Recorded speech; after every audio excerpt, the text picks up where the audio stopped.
권사님 기도하신 것부터 이 밤에 우리가 믿음으로 기도할 때에 그 기도가 다 하나님께 상달되어 응답 받으실 줄 믿으시기 바랍니다. 믿음으로 기도하는 것입니다, 여러분. 우리 옆에 분을 보시면서 한번 인사하겠습니다. 앞뒤로 한번 보시면서 어떤 분이 오셨나 보시면서 주님의 보혈이 당신의 모든 허물을 덮었습니다. 시작. 주님의 보혈이 당신의 모든 허물을 덮었습니다. 할렐루야. 우리의 죄책감, 허물, 부족한 것, 부끄러운 것 전부 다 주님께서 다 덮었습니다. 우리의 질병까지도 주님께서 다 덮으셨습니다. 우리가 그 십자가의 은혜를 우리가 믿고 살지만 잊고 살 때가 많습니다. 특별히 이제 다음 주간부터 우리 특별 새벽기도 고난주간 맞이해서 합니다. 우리 성도님들 기대하는 마음으로 또 기도하는 마음으로 많이 참석해 주시기를 주의 이름으로 부탁을 드립니다. 오늘 하나님 말씀 봅니다. 오늘은 야고보서 2장 14절에서 26절 말씀입니다. 야고보서 2장 14절에서 26절까지 말씀 우리 함께 전체를 한번 읽어보겠습니다. 먼저 교독하고 그리고 또 각 절 살펴봅니다. 야고보서 2장 14절 말씀. 내 형제들아, 만일 사람이 믿음이 있노라 하고 행함이 없으면 무슨 유익이 있으리요? 그 믿음이 능히 자기를 구원하겠느냐? 만일 형제나 자매가 헐벗고 일용할 양식이 없는데 너희 중에 누구든지 그에게 이르되 평안히 가라, 덥게 하라, 배부르게 하라 하며 그 몸에 쓸 것을 주지 아니하면 무슨 유익이 있으리요? 이와 같이 행함이 없는 믿음은 그 자체가 죽은 것이라. 어떤 사람은 말하기를 나는 믿음이 있고 너는 믿음이 있고 나는 행함이 있으니 행함이 없는 내 믿음을 내게 보이라. 나는 행함으로 내 믿음을 내게 보이리라 하리라. 내가 하나님은 한 분이신 줄을 믿느냐? 잘하는도다. 귀신들도 믿고 떠느니라. 아, 허탄한 사람아, 행함이 없는 믿음이 헛것인 줄을 알고자 하느냐? 우리 조상 아브라함이 그 아들 이삭을 제단에 바칠 때에 행함으로 의롭다 하심을 받은 것이 아니냐? 내가 보거니와 믿음이 그의 행함과 함께 일하고 행함으로 믿음이 온전하게 되었느니라. 이에 성경에 이른바 아브라함이 하나님을 믿으니 이것을 의로 여기셨다는 말씀이 이루어졌고 그는 하나님의 벗이라 칭함을 받았나니. 이로 보건대 사람이 행함으로 의롭다 하심을 받고 믿음으로만은 아니니라. 또 이와 같이 기생 라합이 사자들을 접대하여 다른 길로 나가게 할 때에 행함으로 의롭다 하심을 받은 것이 아니냐. 26절. 영혼 영혼 없는 없는 몸이 죽은 것 같이 행함이 없는 믿음은 죽은 것이니라. 아멘. 이 본문 말씀을 가지고 당신의 믿음을 보여주십시오 라는 제목으로 오늘 나누고자 합니다. 여러분, 우리가 믿음 생활을 다 한다고 오늘도 밤에 이렇게 피곤한 몸이지만 와서 기도하기 위해서 모였습니다. 믿음 생활 한다고 지금까지 달려왔습니다. 그런데 우리 믿음이 죽은 믿음이다. 우리 믿음이 가짜 믿음이다. 하나님께서 인정하는 믿음이 아니다. 그렇게 판결받는다면 여러분들 얼마나 우리가 억울하고 분통 터지겠습니까? 그런 생각 해보신 적 있으십니까, 여러분? 내가 믿는다고 믿는데 하나님 보시기에 나는 네 믿음 가짜다, 그거. 하나님께서 인정하지 않는 믿음이 된다면 여러분, 우리가 평생 이렇게 달려왔는데 무슨 그 마음이 어떻겠습니까, 여러분? 우리는 지금 야고보서를 통해서 진짜 믿음이 무엇인지, 그리고 진짜 신앙인의 모습이 어떤 모습인지, 그리고 특별히 박해 중에 성도가 행해야 될 신앙의 모습은 어떤 것인지를 살펴보고 있습니다. 지난주부터 본 부분들이 조금 더 이제 구체적으로 본론에 들어오는 부분인데요. 1절부터 지난 부분 봤던 말씀 2장 1절부터 13절까지는 참된 경건을 가진 성도의 모습은 사람을 외모로 보지 않고 차별하지 않는 것이다. 그렇게 우리가 배웠습니다. 참된 경건은 사람의 어떤 외적인 능력이나 신분을 보고 그 사람을 가려서 대하는 것이 아니라는 것입니다. 외모를 보고 신분을 보고 능력을 보고 그 사람을 대하면 그 사람은 참된 신앙인이 아니다. 그걸 지난주에 우리가 살펴보았습니다. 그리고 계속해서 14절부터 좀 더 적극적으로 이제 죽은 믿음이 아닌 살아있는 믿음에 대해서 야고보가 설명을 하고 있습니다. 그런데 오늘 이 본문이 사실은 아주 오해를 많이 불러일으키는 본문입니다. 행함과 믿음, 이 행함과 믿음이라는 이 두 주제가 이 상충되는 것처럼 보이는 부분이 이 본문이거든요. 왜냐하면 24절에 보시면 우리 한번 24절 한번 띄워보시기 바랍니다. 24절 한번 읽어봅니다. 시작. 이러보건대 사람이 행함으로 의롭다 하심을 받고 믿음으로만은 아니니라. 이거 보면은 야, 이 행함이 필요하네 이렇게 느껴질 수가 있어요. 그리고 26절에도 보면 행함이 없는 믿음은 죽은 믿음이다 그렇게 말하고 있기 때문에 이 말을 보면 꼭 이 구원에 인간의 행함이 꼭 필요해 보입니다. 그러나 로마서나 갈라디아서 보면 오직 믿음으로 구원받는다 분명히 말을 하죠. 우리 로마서 3장 28절 말씀 한번 보겠습니다. 시작. 그러므로 사람이 의롭다 하심을 얻는 것은 율법의 행위에 있지 않고 믿음으로 되는 줄 우리가 인정하노라. 갈라디아서 2장 16절 한번 읽어보겠습니다. 시작. 사람이 의롭게 되는 것은 율법의 행위로 말미암음이 아니요 오직 예수 그리스도를 믿음으로 말미암는 줄 알므로 우리도 그리스도 예수를 믿나니 이는 우리가 율법의 행위로서가 아니고 그리스도를 믿음으로써 의롭다 함을 얻으려 함이라. 율법의 행위로서는 의롭다 함을 얻을 육체가 없느니라. 딱 이렇게 말씀하잖아요. 그러니까 이 야고보서와 로마서, 갈라디아서 말씀이 상충되는 것처럼 보인다는 말씀이죠. 실제로 심지어 종교개혁자 루터마저도 이 야고보서 본문을 가지고 야고보서는 믿음으로 얻는 구원에 대해서 폄하한다 그래서 아주 가치 없는 보잘것없는 지푸라기 서신이다 그렇게 평가했습니다. 여러분 그렇다면 과연 이 행함을 강조하는 이 야고보서의 본문이 정말 행함으로 얻는 구원을 말한 것인가 우리가 한번 살펴봐야 합니다. 결론적으로 말하면은 행함이 구원을 완성한다는 의미가 아님을 우리는 알아야 됩니다. 행함으로 구원을 얻는다면 기독교는 다른 종교와 차이가 없습니다. 세상의 모든 종교가 착하고 선한 행위를 해야지 해탈, 열반, 구원에 이루고 복이 오고 뭐 이렇게 가르칩니다. 특별히 윤회설을 주장하는 불교 보십시오. 이 생에서 착한 일을 많이 해야지 그 사람이 다음 생에 인간으로 태어날 가능성이 많다라고 가르치지 않습니까? 착한 일을 하지 아니하면 개, 돼지, 뭐 심지어 모기, 곤충, 파리 이런 거로 태어난대요. 여러분 이 기독교도 구원에 대해서 착한 일을 가르친다면 세상의 다른 종교와 별반 다를 바가 없습니다. 여러분 그러나 분명히 아셔야 될 것은 기독교는 행위를 중요시 여기는 행함의 종교가 아니라 믿음의 종교라는 사실 꼭 믿으시기 바랍니다. 기독교는 믿음의 종교다. 뭐 종교라는 이 말 쓰는 것도 조금 좀 맞지 않는데요. 종교는 사람들이 만든 것이고 우리 기독교는 예수님이 오셨잖아요. 그죠? 그러니까 종교도 그렇게 단어도 좀 적절하지 않는데 굳이 표현하자면 우리 기독교는 행함의 종교가 아니라 믿음의 종교다. 그리고 분명히 아셔야 됩니다. 그럼에도 불구하고 야고보는 행함이 없는 믿음은 죽은 믿음이다. 그렇게 단언하고 있습니다. 나아가서 이 행함이 없는 믿음을 야고보는 귀신들의 믿음이다. 그렇게 표현합니다. 그렇지만 이 야고보의 이 표현은 행함으로써 믿음이 완성된다는 의미가 아니라 믿음의 결과로 행함이 증명되어진다라고 우리는 봐야 합니다. 다시 갈라디아서와 로마서의 행함을 한번 살펴보겠습니다. 갈라디아서와 로마서의 이 행함으로 구원받지 못한다는 말은 율법의 행함을 의미하죠. 율법의 행함으로 구원에 이를 수 없다. 그렇게 말을 합니다. 항상 갈라디아서 로마서 앞에 행함을 이야기할 때 율법의 행함이라는 표현이 있습니다. 이 말은 구원이 어떤 율법의 조문을 지킨다고 이루어지는 것이 아니라는 것입니다. 그러나 이 야고보서의 행함은 믿을 때에 결과적으로 따라오는 어떤 선한 행위를 말하는 것입니다. 이게 차이입니다.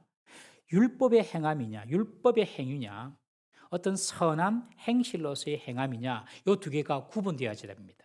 로마서와 갈라디아서에서 말하는 행함은 율법의 행함, 그러나 야고보서에서 행함은 선한 행실로서의 행함을 의미하는 것입니다. 즉 야고보서는 정말로 믿음을 가진 사람이라면 반드시 선한 행실로의 결과를 보게 된다는 것이죠. 예수를 제대로 믿으면 그 사람은 반드시 선한 행실을 맺게 된다는 것이지 이것을 율법의 행위를 지키는 것으로 말하는 것이 아니라는 것입니다. 좀 이해되십니까? 예, 됐습니다. 야고보서의 수신인은 이미 아시는 대로 믿음을 가진 자들입니다. 야고보서를 받는 수신인들은. 그래서 이분들은 그 믿음 때문에 핍박을 받아서 흩어져 사는 사람들 아닙니까? 디아스포라 흩어져 있는 그리스도인들 아닙니까? 믿음이 없는 자가 아니라는 것이죠. 이미 믿음이 있는 사람입니다. 믿음이 없다면 뭐 밖에 피해가지고 흩어지고 숨을 이유도 없는 것입니다. 이 편지를 읽는 수신자는 믿음 때문에 박해받고 박해 때문에 로마를 비롯하여서 지금 소아시아 지역에 흩어져 사는 사람들이거든요. 그런데 그들에게 지금 야고보가 행함을 강조하고 있습니다. 이 야고보가 이야기하는 이 행함은 구원의 조건으로서 율법의 법조문을 지키는 행함이 아니라 구원의 열매인 선한 행동의 결과를 의미하는 것이다. 그렇게 여러분 분명히 이해를 하셔야 됩니다. 즉 구원은 믿음으로만 얻되 그 결과는 선한 행위로 열매가 나타난다는 것입니다. 믿습니까? 예수님을 믿으면 뭐 당장에 뭐 거기에 표가 안 난다 할지라도 시간이 가면 반드시 선한 행위가 그에게 맺히게 된다는 것입니다. 그런데 세월이 흐르고 시간이 흐르는데도 변화가 없고 그 사람의 인격이나 그 사람의 삶에 그리고 선한 열매가 없다면 가짜 믿음이라는 것이죠. 그러면서 야고보가 말하는 참된 믿음의 특징에 대해서 오늘 본문에 두 가지로 이야기를 합니다.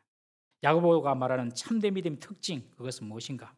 14절 우리 한번 보겠습니다. 14절 있습니다. 시작. 내 형제들아 만일 사람이 믿음이 있노라 하고 행함이 없으면 무슨 유익이 있으리요? 그 믿음이 능히 자기를 구원하겠느냐? 형제들아 사람이 믿음이 있노라고 말하면서 행함이 없으면 무슨 유익이 있으리요? 그 믿음이 능히 자기를 구원하겠느냐? 야고보가 말하는 참된 믿음의 특징 첫 번째, 참된 믿음을 가지면 반드시 상대를 유익하게 한다는 것입니다. 상대를 유익하게 한다, 그 사람이. 지금 야고보가 사람이 믿음이 있노라 하고 행함이 없다면 이라고 그렇게 말을 하죠. 이 말은 어떤 사람이 나는 믿음 있는 사람이야 그렇게 말하고 주장하면서 돌아다닌다는 것입니다. 실제로 자기가 그렇게 믿고 있으면 나는 믿음 있는 사람이다. 그렇게 믿고 있어요. 나는 믿음 있는 사람이다. 그런데 과연 그렇게 스스로 믿음 있다고 말을 하는 당신으로 인해서 다른 사람에게 유익이 나타나는가? 정말 그 믿음의 행함이 있어서 다른 사람에게 유익이 있는가라고 묻는 것입니다. 여러분, 우리는 어떻습니까? 우리는 믿음 있습니까? 라고 물으면 예, 난 믿음 있습니다. 다 그렇게 대답하겠죠. 그다음에 거꾸로 그 믿음을 가진 당신 때문에 다른 사람이 유익을 얻고 있습니까? 그렇게 물을 수가 있는 것입니다. 여러분, 믿음이 있는 사람은요, 그 믿음이 절대로 가만히 있지 않습니다. 그 믿음 스스로 막 작동합니다. 작동. 그 믿음이 작동해가지고 선한 행동을 만들어내는 것입니다. 그 선한 행동은 반드시 다른 사람을 결과적으로 유익하게 만들어주는 것입니다. 믿음이 없는 사람은 자신의 유익함만을 생각하죠. 이기적인 사람이죠. 여러분, 믿음은 이타적으로 생각하게 됩니다. 상대의 유익이나 상대의 편의를 생각하지 못하는 사람은요, 어찌 보면 구원 얻는 믿음을 가지지 못한 자라고도 볼 수 있습니다. 그러면서 지금 야고보가 좀 더 구체적으로 조금 더 깊이 있게 예를 듭니다. 15절부터 17절 말씀 우리 함께 다 같이 읽어보겠습니다. 시작. 만일 형제나 자매가 헐벗고 일용할 양식이 없는데 너희 중에 누구든지 그에게 이르되 평안히 가라, 덥게 하라, 배부르게 하라 하며 그 몸에 쓸 것을 주지 아니하면 무슨 유익이 있으리요? 이와 같이 행함이 없는 믿음은 그 자체가 죽은 것이라. 야고보는 사람을 유익하게 하는 선한 행동을 유발하는 믿음에 대해서 예를 들고 있습니다. 반드시 믿음을 가지면 다른 사람을 유익하게 하는 선한 행동을 하게 되는데 하면서 예를 쭉 드는데 그 예를 들은 거 보니까 아주 좀 실망스러워요. 좀 고상하고 그 예가 좀 영적이고 그리고 좀 더 형이상학적이고 좀 고차원적인 그런 예를 들면 참 좋겠는데 오늘 야고보가 든 예는 전부 다 육신에 관한 이야기입니다. 육신에 관한 이야기. 16절에 보시면 그 몸에 쓸 것을 주지 아니하면 이라는 표현이 있는데 영어 성경에 보면 his physical needs 이런 표현을 써요. 즉 육체적인 필요라고 쓰고 있어요. 육체적인 필요.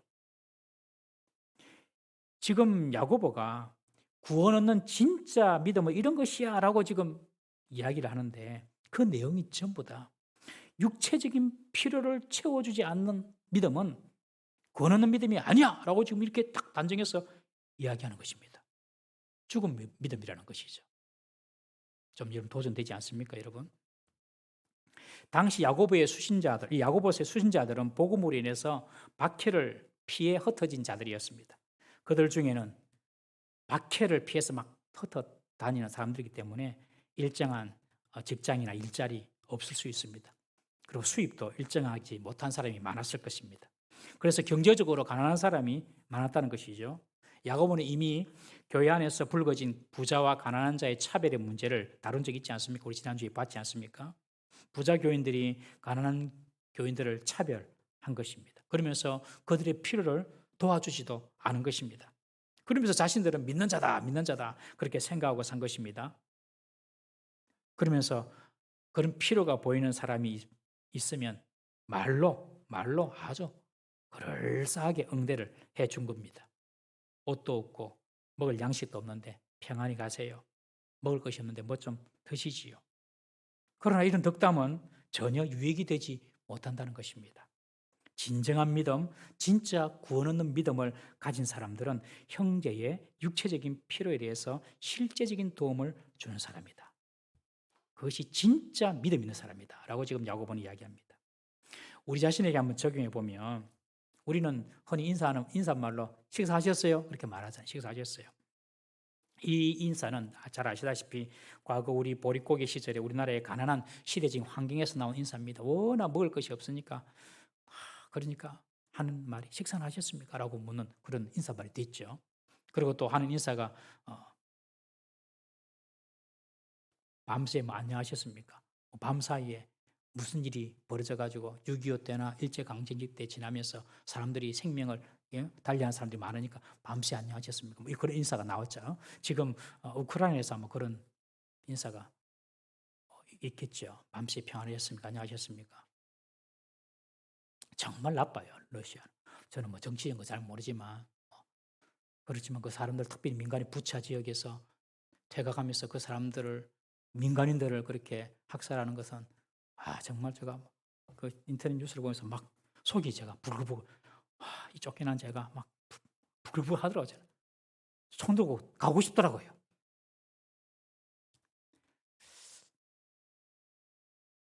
정말 나빠요. 마귀입니다, 마귀 여러분. 그 뒤에 다 마귀가 조종하고 있습니다.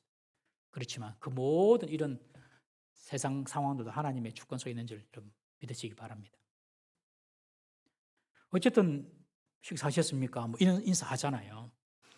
그러나 그런 인사말을 하더라도 상대가 식사를 못했으면 밥을 먹일 요량으로 물어봐야 한다는 것이죠. 밥 묻나? 언제? 국밥 물어갈래? 그래야 됩니다. 춥나? 네. 그래 잘 가라잉? 이게 아니고 내 장갑이라도 낄래? 앞으로는 인사도 잘 못하겠죠. 여러분들 그러니까 그럼 그냥 입에 발리만 말고 그런 마음으로 가지고 정말 실제적인 유익을 줄 마음을 가지고 상대를 도와주는 것. 그것이 바로 믿음의 사람의 행동이라는 것입니다. 지금 거창한 것, 큰 것 도와주란 말 하지 않습니다. 먹는 겁니다. 먹는 건 여러분 입는 겁니다. 먹고 입는 겁니다. 그리고 몸 좀 따뜻하게 하는 그런 겁니다, 여러분. 육신의 작은 필요입니다, 여러분. 그거 보고 지금 야고보 하는 말입니다. 영적인 사람이 어떤 사람입니까? 기도 많이 합니다. 성경 많이 읽습니다. 교회 오래 다녀가지고 직분도 있습니다. 여기에 머물면 절대로 안 됩니다, 여러분. 타인에게 실제적인 필요를 채워주는 유익으로 그의 삶이 나타나야 될 줄로 믿습니다. 이것이 진짜 믿음입니다. 진짜 믿음이 있었던 사람들, 그 사람들이 모였던 교회가 초대 교회죠. 그들은 초대 예루살렘 교회는 처음에 자신의 재산을 다 팔아서 교회 가난한 자들, 헐벗은 자들 챙겼지 않습니까? 우리 교회도 재정을 가난한 자들 구제한 일에 더 많이 해야 합니다. 이거는 그냥 단순히 뭐 가난 돕고 이 차원이 아닙니다. 우리 한 가족입니다. 영적인 가족입니다. 그런 재정도 좀 많아져야 된다고 생각합니다. 그러기 위해서 여러분들이 넉넉하게 사십시오. 풍성하게 사십시오. 저는 우리 교회 부자 많이 나왔으면 좋겠습니다. 여러분 다 부자 되시기 바랍니다. 그리고 여러분들 그 잉여 돈으로 또 물질로 다른 사람도 많이 구제하고 돕기를 바랍니다. 다 부자 되십시오, 여러분. 저는 지난주부터 우리 청년들에게 그렇게 이야기했죠. 지난주 청년부 모임에 하면서 나는 이제 청년부 설교하기 전에 여러분들에게 무조건 축복하겠다 그래서 무조건 축복하겠다. 무조건 너희들에게 일단 축복하겠다. 그렇게 선언을 했어요. 이번 주 청년부 설교할 때도 무조건 축복해, 무조건. 영혼이 잘 되고 범사가 잘 되고 직장도 얻고 성장장구하고 결혼도 잘하고 몸도 건강하고 너를 통하여 생명의 역사 나타나고 무조건 저는 축복할 거다. 무조건 청년부 시작할 때 우리 주일학교 부서도 그랬으면 좋겠어요. 우리 김 목사님, 우리 서 목사님, 우리 초등부 아이들, 우리 중고등부 아이들 유치부 때부터 그냥 무조건 축복해줘야 돼. 무조건 축복해줘야 돼. 누가 제 보고 기복주의 목사다 신경 안 씁니다. 성경대로 믿으면 된다. 성경대로. 잠언 11장 11절 말씀 한번 보겠습니다. 잠언 11장 11절 읽습니다. 시작. 성읍은 정직한 자의 축복으로 인하여 진흥하고 악한 자의 입으로 말미암아 무너지느니라. 여러분 입에서요 아무리 정당해도 그 부정적인 말을 하면 안 됩니다. 중요합니다. 이거 도수가 높아야 좀 그런 일 할 수 있거든요. 여러분 아무리 사실이라도 부정적인 말 하지 마십시오. 왜냐하면 그 자체를 통하여서도 하나님은 역사하고 일하시기 때문에 그렇습니다. 그래서 항상 믿음의 말을 해야 됩니다. 성읍은 정직한 자의 축복으로 말미암아 진흥하느니라. 여러분들 자녀가 잘 되려면 축복해줘야 돼요. 자녀들을 축복해줘야 돼요. 오늘 축복하셨습니까? 나는 오늘 우리 자녀에게 축복했다. 이래요. 어제 했다. 뭐하고 사십니까? 여러분 자녀를 보고 축복해 주셔야 돼요. 목사님 저 빌빌거리고 들어있는데 뭐 공부도 못하고 아닙니다. 여러분 축복 안 해서 그렇습니다. 축복 안 해서. 축복으로 말미암아 그 성읍이 진흥한다 합니까? 입만 열면 축복하십시오, 여러분들.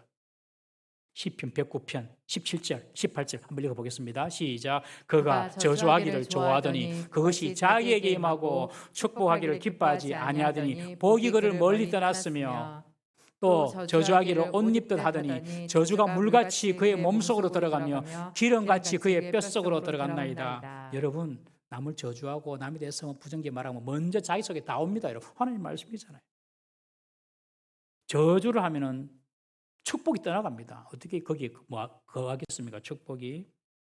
저주하기로 옷 입듯 하니까 저주가 물처럼 그 몸에 들어가서 그 뼛속에 들어갔다. 하나님 말씀입니다, 여러분. 저주하니까 저주가 찾아오고 불평 원망하니까 불평거리가 늘어나고 미워하니까 미운 일만 더 생기고 그러나 축복하면 가정도 자녀도 집도 나라도 진행하는 줄 믿으시기 바랍니다. 여러분 축복해야지 복이 오는 것입니다, 여러분. 그래서 제가 하는 말이에요. 다 여러분들 부자 되십시오. 경제적으로도 심적으로도 신앙적으로도 꼭 부자가 꼭 돈만 있는 것이 부자입니까? 모든 삶에 있어서 평화롭고 여유롭고 그렇게 되시기를 주의 이름으로 축원합니다. 그리고 나의 유여한 것으로 나의 남는 것으로 그렇지 못한 사람들을 돕는 거예요. 구제가 일어나야 됩니다. 마음이 건강하고 심적으로 강한 사람은 마음이 약하고 작은 일에도 흔들린 사람 만나가지고 이야기도 들어주고 격려해주고 힘을 주고 그래 하셔야 되는 거죠. 물질적으로나 영적으로 여러분들 다 우리 동물삼육의 우리 성도들 부자 되기를 주의 이름으로 축원합니다. 오늘부터 여러분들 집에 그냥 들어가시자마자 집을 축복하시고 자녀를 축복하시고 여러분들 수준에 볼 때 자녀들이 또 가정에서 마음에 안 들겠죠. 그렇지만 믿음으로 축복하고 정직한 자의 축복으로 말미암아 그 성읍이 진흥하느니라. 자꾸 니는 머리가 되고 니는 성공하고 너는 될 거고 제가 말씀 준비하면서 저도 의도적으로 더 우리 자식들 거기에 하려고 하고 있습니다. 오늘부터 그래 해 보십시오. 남편은 아내를 축복하고 아내는 남편을 축복하고 저주하면요 자기한테 먼저 온다니까. 자기한테 먼저 와요. 우리 성도들 입만 열면 복된 말 축복의 말 할 수 있기를 주의 이름으로 축원합니다. 진정 영적인 사람은 물질적인 부분에서도 결국에 나눔과 섬김으로 이어지게 되어 있습니다, 여러분. 영적인 사람은 물질적인 것에 매이지 않습니다. 영적이니까요. 하나님께서 많이 주시면 많이 주시는 대로 거기 매이지 않습니다. 적게 주시면 더 적게 주시는 대로 거기 매이지 않습니다, 여러분. 영적인 사람들은. 왜? 영적이니까요. 그리고 상대가 좀 부족함이 보이면은 또 자신에게 좀 여유가 있으면은 도우려는 마음이 생깁니다. 야고보는 그것이 진짜 믿음이다. 그렇게 딱 지금 정의하고 있습니다. 마태복음 25장에 보면 양과 염소를 나누는 세상 마지막 장면이 나옵니다. 우리 다 나중에 이 장면 속에 우리가 들어갈 겁니다, 여러분. 예수님께서 오셔서 양과 염소를 나눕니다. 오른편에는 양, 왼편에는 염소. 양에게는 축복, 왼편에는 염소에게는 저주. 예수님의 심판 기준을 보십시오. 마태복음 25장 34절부터 40절까지 좀 기니까 교도하겠습니다. 제가 먼저 읽겠습니다. 그때에 임금이 그 오른편에 있는 자들에게 이르시되 내 아버지께 복받을 자들이여 나와 창세로부터 너희를 위하여 예비된 나라를 상속받으라. 내가 줄일 때 너희가 먹을 것을 주었고 목마를 때 마시게 하였고 나그네 되었을 때 영접하였고 헐벗었을 때에 옷을 입혔고 병들었을 때에 돌로 보았고 옥에 갇혔을 때에 와서 보았느니라. 이에 의인들이 대답하여 이르되 주여 우리가 어느 때에 주께서 줄이신 것을 보고 음식을 대접하였으며 목마르신 것을 보고 마시게 하였나이까. 어느 때에 나그네 되신 것을 보고 영접하였으며 헐벗으신 것을 보고 옷 입혔나이까.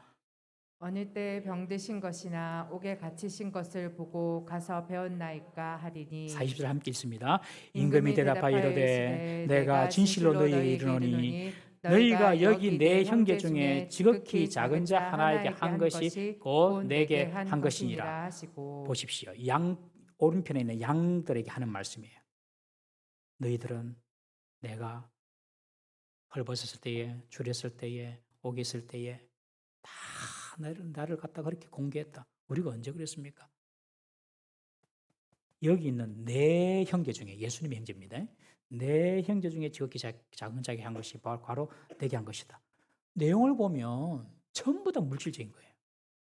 전부 다 육체적인 거예요. 물질적이고 육체적인 그 선한 행위를 예수님께서 보시고 믿음의 결과다. 그렇게 칭찬하십니다. 여러분 이것을 예수님께서 내 형제라고 하는데 내 형제가 예수님의 형제인데요. 누가 예수님 형제입니까? 마가복음 3장 35절에 보면 누구든지 하나님의 뜻대로 행하는 자가 내 형제요 내 자매요 내 어머니다.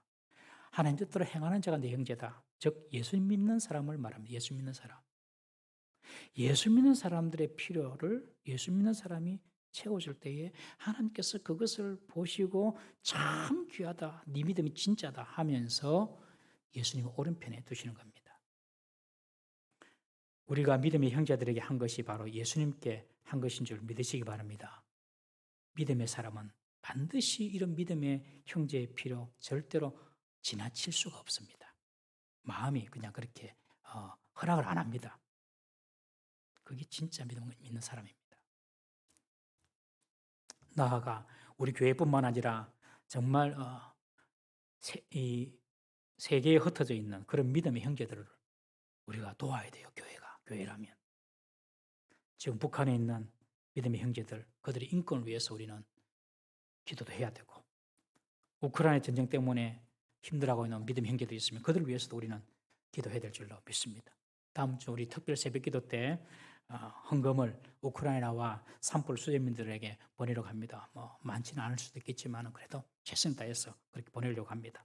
사랑하는 성도님 여러분, 말로만 머무는 죽은 신앙이 아니라 믿음의 형제를 유익하게 하는 참된 신앙을 소유하는 우리 동부삼일교회 성도 되시기를 주의 이름으로 축복합니다. 두 번째 이 참된 믿음은 반드시 실제로 나타나 보인다는 것입니다. 그것이 참된 믿음입니다. 우리 18절, 19절, 20절 세 절을 함께 읽어보겠습니다. 시작. 어떤 사람은 말하기를 너는 믿음이 있고 나는 행함이 있으니 행함이 없는 내 믿음을 내게 보이라. 나는 행함으로 내 믿음을 내게 보이리라 하리라. 내가 하나님은 한 분이신 줄을 믿느냐? 잘하는도다. 귀신들도 믿고 떠느니라. 아, 허탄한 사람아, 행함이 없는 믿음이 헛것인 줄을 알고자 하느냐? 어떤 사람이 나는 믿음이 있다 막 그렇게 자랑하니까, 그래, 너 믿음 있어? 나는 행함이 있는데 너 믿음이 있다면 너 믿음을 한번 보여봐. 나는 내 행함을 보여줄게. 그렇게 야고보가 이야기합니다. 여러분, 진짜 믿음 있는 사람은요, 그 믿음이 보여진다는 것입니다. 보이지 않는 믿음은 귀신의 믿음이라는 것입니다. 귀신의 믿음은 구체적인 순종이나 구체적으로 따르는 행위가 없습니다. 귀신의 믿음에는 행함이 없어요. 귀신들도 예수님이 하나님의 아들이신 줄 압니다. 고백도 합니다. 그러나 예수님을 믿지 않습니다. 하나님의 아들이면 하나님의 아들로 높이고 예배해야 되잖아요. 그렇지 않습니다. 우리 누가복음 8장 28절 말씀 한번 읽어보겠습니다. 시작. 예수를 보고 부르짖으며 그 앞에 엎드려 큰 소리로 불러 이르되 지극히 높으신 하나님의 아들 예수여, 당신이 나와 무슨 상관이 있나이까? 당신께 구하노니 나를 괴롭게 하지 마옵소서. 그라사 지역에 군대 귀신 들린 사람이 예수님이 오시는 것을 보고 쫓아와가지고 지극히 높으신 하나님의 아들 예수여, 지금 아직까지 말세 때가 아닌데 벌써 우리를 심판하려고 왔습니까? 우리와 당신이 무슨 상관이 있습니까? 그런데 벌써 왔습니까? 그렇게 이야기합니다. 이 귀신도 예수님을 지극히 높으신 하나님의 아들인 줄 압니다. 귀신의 믿음이 이런 것입니다. 알지만 주님과 상관이 없습니다. 경배받을 지극히 높으신 하나님의 아들인 줄 알면 그분을 예배해야 하지 않습니까? 그러나 알지만 예배하지 않습니다. 알지만 예수님 말씀에 순종하지 않습니다. 이런 미국이나 영국, 유럽 사람들에게 종교를 물어보면 거의 한 70~80%가 다 자기는 기독교인이라고 이야기합니다. 결혼식에 할 때도 꼭 목사님 찾아서 주례하고, 장례식 때에도 목사님 찾아서 장례 예배를 드립니다. 그런데 주일 교회 예배는 안 나갑니다. 알지만 행동으로 나타나지 않습니다. 그런 믿음이 바로 귀신의 믿음이다. 야고보가 그렇게 정의합니다. 여러분, 행동으로 나타나지 않는 믿음은 결코 진짜 믿음이 아니라는 것입니다. 진짜 믿음은 반드시 보여지게 되어 있다. 보이는 것이 전부가 아닐 수도 있지만, 그러나 진짜 믿음은 반드시 변화가 보여지게 된다는 것입니다. 이어서 야고보는 믿음을 실제 삶으로 실천해낸 용기 있는 두 사람을 예로 듭니다. 21절부터 26절까지 우리 함께 읽어보겠습니다. 21절부터 26절 시작. 우리 조상 아브라함이 그 아들 이삭을 제단에 바칠 때에 행함으로 의롭다 하심을 받은 것이 아니냐? 내가 보거니와 믿음이 그의 행함과 함께 일하고 행함으로 믿음이 온전하게 되었느니라. 이에 성경에 이른바 아브라함이 하나님을 믿으니 이것을 의로 여기셨다는 말씀이 이루어졌고 그는 하나님의 벗이라 칭함을 받았나니, 이로 보건대 사람이 행함으로 의롭다 하심을 받고 믿음으로만은 아니라, 또 이와 같이 기생 라합이 사자를 접대하여 다른 길로 나가게 할 때에 행함으로 의롭다 하심을 받은 것이 아니냐? 영혼 없는 몸이 죽은 것 같이 행함이 없는 믿음은 죽은 것이라. 아브라함과 기생의 믿음이 행함으로 이렇게 보여지는 것을 예로 들어서 설명합니다. 이들은 자신의 믿음을 삶으로 나타내 보인 사람들입니다. 18절에 보면 내 믿음을 내게 보이라 해서 이 보이라는 말은 증명하라는 뜻이거든요. 살아있는 이 믿음은 반드시 행함으로 증명되어서 나타나 보인다는 것입니다. 탈무드에 보면 사람이 숨길 수 없는 것 3가지가 있다고 합니다. 첫 번째, 기침. 사람이 감기에도 기침을 하면 절대 못 숨긴대요. 맞죠? 두 번째, 가난. 가난한 것은 참 못 숨긴답니다. 세 번째, 사랑. 사랑할 때 누군가를 사랑할 때는 표정부터 달라지잖아요. 이 3가지는 절대로 못 숨긴다. 마찬가지로 저는, 그리고 야고보는 참된 믿음도 숨겨지는 것이 아니다. 반드시 실제 행동으로 나타나 보인다라고 말을 합니다. 아브라함과 기생 라합은 자신의 믿음을 행동으로 나타내 보였습니다. 아브라함은 자신의 아들을 번제로 바치라는 그 하나님 말씀에 순종하여서 제물로 드리려고 했고, 그 행동으로 인해 아브라함의 믿음이 증명이 되었습니다. 라합은 어떻습니까? 라합은 여리고성의 기생이었는데 하나님이 이스라엘을 출애굽시키고 광야에서 행하시는 그 놀라운 기적을 전해 들었습니다. 이 기생 라합이. 그리고 홍해를 가르시고 반석에서 물을 내시며 만나를 내리시는 그 하나님을 들어서 믿게 됐습니다. 그래서 자기 목숨을 걸고 여리고에 들어온 이스라엘의 정탐꾼을 숨겨주지 않습니까? 아브라함, 기생 랍 이들의 믿음이 바로 삶으로 나타나고 보여진다는 것입니다. 여러분, 우리가 하나님의 말씀을 믿는다면 그 말씀이 우리의 삶에서 실천되고 또 구체적으로 나타나 보이는 줄 믿으시기 바랍니다. 믿는다고 하면서도 그 하나님 말씀을 실천하지 않으면 귀신의 믿음이다. 야고보가 그렇게 지금 정의합니다. 이렇듯이 믿음의 삶은 반드시 믿음의 내용이 행함으로 나타나 보인다는 사실을 꼭 기억하시길 바랍니다. 내가 하나님 믿습니다. 그러면 하나님을 예배해야죠. 이 귀신처럼 알면서도 예배하지 않아요. 그 믿음 아니라는 것입니다. 기도하면 하나님께서 응답해 주시 믿습니다. 그렇게 믿으면 기도해야지요. 그런데 기도하지 않습니다, 여러분. 그 믿음이 아니라는 것입니다. 하나님이 우리에게 찾으시는 것은 이렇게 행하는 믿음의 증거인 줄 믿으시기를 바랍니다. 믿음은 반드시 보여지는 결과로 나타난다. 주여 주여 한다고 천국에 다 들어가는 것이 아니라 하늘에 계신 내 아버지의 뜻대로 행하는 자라야 들어간다. 그렇게 말씀했는데 여러분, 우리의 믿음이 실제 행함으로 나타나기를 주의 이름으로 축원합니다. 요즘과 같이 코로나 상황이 우리의 믿음이 더욱 행함의 결과로 드러나는 시간 아닌가 생각을 해봅니다. 예배 안 한다고 아무도 뭘 안 합니다. 이제 요새는 좀 우리 교육자들하고 조금 이 오미크론도 조금 쓰고 들고 이래 하니까 우리가 좀 적극적으로 이제 전화도 좀 하고 이제 그 결석하시는 분 있으면 좀 찾아가려고 마음 먹고 있습니다. 그 전에는 괜히 미안더라고요. 전화하는 것도 미안고 꼭 교회 오라는 것 같고 아무도 예배 안 한다고 뭘 안 하는 그런 시대로 우리가 살고 있습니다, 여러분. 그런데 이때 진짜 믿음 있는 사람은 어떤 상황 가운데서도 어디서든지 예배하는 자입니다. 반드시 예배하게 되어 있습니다. 코로나라서 이런 일 저런 일 할 수가 없어요.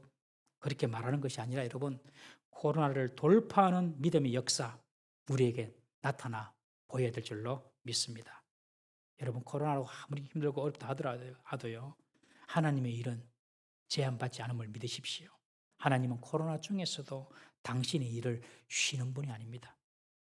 우리가 생각할 것은 내가 할 수 있냐, 할 수 없냐, 상황이 어렵냐, 가능하냐, 이걸 볼 것이 아니라 이것이 하나님이 기뻐하시는 일인가, 아니면 하나님께서 원하시는 일인가, 그리고 우리 교회와 성도들에게 유익한가, 아닌가, 그것만 생각하면 됩니다. 하나님이 기뻐하시는 일인가, 우리 교회에 유익하고 우리 성도들이 행복하고 유익한 일인가, 이것만 생각하시고 맞으면 하면 되고 아니면 안 하면 되고. 여러분, 그러면 하나님이 그 일을 이루실 줄 믿으시기 바랍니다. 일을 행하시는 여호와, 그것을 지어 성취하시는 여호와께서 가라사대 너는 내게 부르짖으라. 내가 네게 응답하고. 여러분, 사람이 하는 것 같습니까? 아닙니다. 사람이 하는 일은 뭐냐면 주님의 일에 방해만 합니다. 방해만. 주님의 일에 방해만 합니다. 하나님이 스스로 하십니다. 일을 행하시는 여호와, 성취하시는 여호와.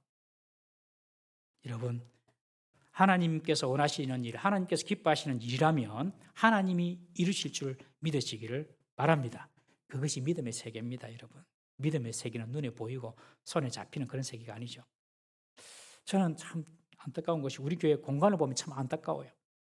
이 비싼 땅이, 동네 땅이 그렇게 비싸답니다. 또 이 땅이, 이 비싼 땅에 지하 공간 10년째 방치되어 있고 옥상 그 좋은 공간 한 6층 올라가 보셔요, 여러분. 얼마나 전망이 좋은지. 여기서 차 한잔 마시고 여기서 성경 공부하고 이러면은 은혜가 막 저절로 될 것 같아요. 지금 1층 식당 공간도 식사를 안 하니까 우리 교회에서 현관 앞에 있는 가장 최고의 이 노란자인데 2년째 방치되어 있습니다. 너무 아깝습니다. 저는 기도 중에 있습니다. 이 공간을 우리 다음 세대와 우리 성도들의 교제 그리고 복음 증거의 공간으로 탈바꿈하도록 기도하고 있습니다. 여러분들도 기도 좀 하십시오. 특별히 내년도에 이제 우리 교회 설립 50주년 아닙니까? 50주년을 기념으로 확 탈바꿈했으면 좋겠습니다. 그런데 여기 이제 물질이 더 들어가야 되고 또 서로 마음이 모아져야 하는 일이라 함께 의논하고 함께 방법을 찾아가야 합니다. 여러분, 하나님이 우리 교회를 향하신 기쁘신 뜻이라면 못 이룰 일이 없습니다. 하나님 뜻이 아니면 하면 안 됩니다. 아무리 좋아 보여도. 그건 하나님의 뜻이면 내가 할 수 있냐 없냐, 지금 어렵냐 안 어렵냐, 여러분 그것은 아니라고 봐요. 하나님의 뜻이면 하나님께서 하시는 거예요. 그걸 저와 여러분들이 좀 봤으면 좋겠습니다, 여러분. 여러분들 이 일을 위해서도 기도해 주시고, 저와 우리 교육자들이 또 우리 장로님들이 좋은 아이디어가 생기도록 여러분들 기도해 주시고, 이 일에 우리 성도들이 다 기쁜 마음으로 그렇게 하나 될 수 있도록 기도해 주시길 바랍니다. 여러분, 참된 믿음은 반드시 행동으로 나타내 보여집니다. 여러분, 우리가 지금까지 살아오면서 한번 돌아보십시다. 진짜 믿음으로 반응해서 과감하게 행동으로 실천해 본 적이 있으십니까, 여러분? 진짜 믿음을 가지고 상황은 아닌데 과감하게 믿음으로 도전해 본 적이 있으십니까, 여러분? 얼마나 되세요? 아니면 내 생각과 계획 속에서 딱 들어오는 것 가지고만 살아왔지는 않습니까, 여러분? 지금까지 어떻게 살았던지 간에 저와 여러분들 남은 일이 죽는 것밖에 더 있습니까, 여러분? 살다가 죽는 것밖에 더 있습니까? 뭐가 두렵습니까? 뭐가 무섭습니까, 여러분? 주님의 뜻이라면 최선을 다해요. 도전하고 부딪히고 하다가 주님 오라면 가면 되는 거고. 뭐가 들었습니까, 예수 믿는 우리가? 아브라함이 믿음으로 이삭을 번제로 바치라는 그 말씀에 순종했을 때에 하나님은 이삭 대신 숫풀에 걸린 숫양을 예비해 두셨습니다. 라합이 믿음으로 자기 목숨을 걸고 이스라엘 정탐꾼을 숨겨두는 그런 행동을 했을 때에 하나님은 그 기생 라합의 한 사람의 목숨뿐만 아니라 그 온 가족 친지들, 지인들까지 다 구원해 주셨습니다. 여러분, 우리가 믿음으로 실천하고 믿음으로 행동할 때에는 그것이 누구를 위한 것이 아닙니다. 바로 내가 살고 내 주위의 사람들이 형통하고 잘 되는 비결인 줄 믿으시기를 바랍니다. 우리가 진짜 믿음을 소유하고 있다면 그 믿음에 따른 행동이 반드시 따라온다는 사실을 꼭 기억하시기를 바랍니다. 사랑하는 성도님, 하나님의 귀한 백성 여러분, 우리의 믿음이 다른 사람을 정말 유익하게 해주는 믿음인가? 우리 한번 돌아보십시다. 내가 지금까지 몇십 년 동안 신앙생활을 해왔는데 그 연수가 자랑이 아니라 나로 말미암아 정말 다른 사람이 유익을 누렸는가? 그리고 나의 믿음이 정말 도전하는 믿음이었고 밖으로 보이는 믿음이었는가? 알지만 행동하지 아니하는 귀신 같은 믿음, 귀신이 가진 믿음, 결과로 나타나 보이지 않는 헛된 믿음, 행함이 없는 죽은 믿음은 아닌가? 우리 한번 돌아봤으면 좋겠습니다. 참된 믿음, 행함이 있는 믿음, 타인을 유익하게 하는 믿음, 그런 진짜 믿음을 소유한 우리 동국 삼일교회 우리 성도님들 되시기를 주의 이름으로 축원합니다. 다 같이 한번 기도하십시다.